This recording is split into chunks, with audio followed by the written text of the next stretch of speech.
är så hemskt. Jag får sån panik. Det har hänt förut att jag glömmer bort vissa jojkar. Och då hade jag verkligen fått panik. Boris, mów nam mal Astrid Torda.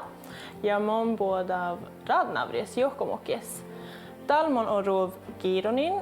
Jamon barkav ovdaskovlon. När jag jojkar så känner jag mig ganska trygg. Det blir som att man behöver inte tänka på allt annat som finns runt om. Utan det är bara jag och jojken. Liksom. Det låter väldigt klyschigt, men det är faktiskt så det är. Ja, jag ska ju jojka min lillebror Nils. Och han betyder ju väldigt mycket för mig. En av de viktigaste personerna i mitt liv. Det är väldigt synd att vi bor så långt bort ifrån varandra. För jag saknar att umgås med honom.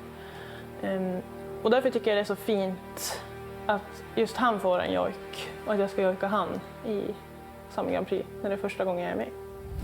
Astrid Torda, jojka Onna Vielikkä.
Kiitos.